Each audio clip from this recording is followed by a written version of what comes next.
कल मेरे बेटे ने मुझसे पूछा कि मामा जीएसटी क्या होता है। अब मैंने सोचा कि मैं बहुत सिंपल तरह से उसे बताऊं और मैंने उसको कुछ यूं समझाया कि मान लो तुम्हारा बर्थडे है और तुम्हें पता है कि क्लास में सारे बच्चों को तुम्हें जाके चॉकलेट देनी है, तो डैडी एक रात पहले ही चॉकलेट का पैकेट लाए हैं। दूसरे दिन डैडी तुम्हें लेके घर से बाहर निकले स्कूल जाने के लिए, लेकिन पड़ोस की रश्मि आंटी तुम्हें मिल गई। उनका बेटा टिंकू तुम्हारी ही क्लास में पढ़ता है। रश्मि आंटी ने तुम्हें हैप्पी बर्थडे विश किया तो तुमने एक चॉकलेट निकाल के उन्हें दे दी, साथ में टिंकू को भी एक चॉकलेट थमा दी। अब तुम दोनों स्कूल पहुंचे, डैडी ने स्कूल में छोड़ा और जाते समय हैप्पी बर्थडे बोलकर निकल गए। स्कूल के गार्ड ने यह बात सुन ली, उसने फट से तुम्हें हैप्पी बर्थडे विश किया तो तुमने एक चॉकलेट निकाल के गार्ड को दे दी।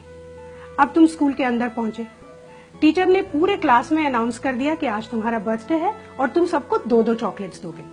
तुमने सबको 2-2 चॉकलेट्स दे दी, साथ में टिंकू को भी दोबारा चॉकलेट मिल गई। लेकिन तुम्हारा बेस्ट फ्रेंड गौरव आज एब्सेंट था और स्कूल का रूल कुछ इस तरह से है कि अगर उसने छुट्टी की है तो उसे चॉकलेट नहीं मिलेगी।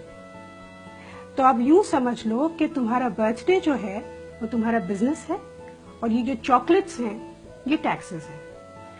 रश्मि आंटी को तुमने लोकल टैक्स दिया, स्कूल के गार्ड को तुमने एंट्री टैक्स दिया, सारे बच्चों को तुमने दिया सर्विस टैक्स, और ये जो टिंकू है उसको सरचार्ज भी मिला।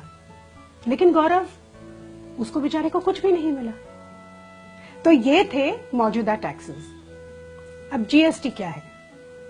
यूं समझ लो कि प्रिंसिपल ने एक नया रूल निकाला कि आज के बाद जिस भी बच्चे का बर्थडे होगा वो चॉकलेट का एक पैकेट सीधा प्रिंसिपल के कैबिन में जाके दे देगा। फिर ये प्रिंसिपल की रिस्पॉन्सिबिलिटी है कि वो चॉकलेट्स सारे बच्चों में, स्टाफ में और टीचर्स में बांटे। इससे 2 चीजें होती हैं, एक तो वो चॉकलेट बराबर सबको मिलती है और इसमें चॉकलेट बांटने का जो समय होता है वो भी बच जाता है।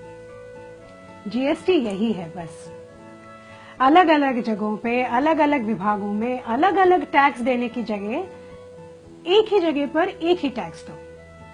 अब कितना अच्छा आइडिया है ये, लेकिन इसमें किसी टिंकू का नुकसान होता है इसीलिए वो विरोध करता है, लेकिन इसमें ज्यादा से ज्यादा लोगों का फायदा ही है। अब समझ गए जीएसटी क्या होता है? अगर अभी भी नहीं समझे तो चॉकलेट खाओ, खुद जान जाओ।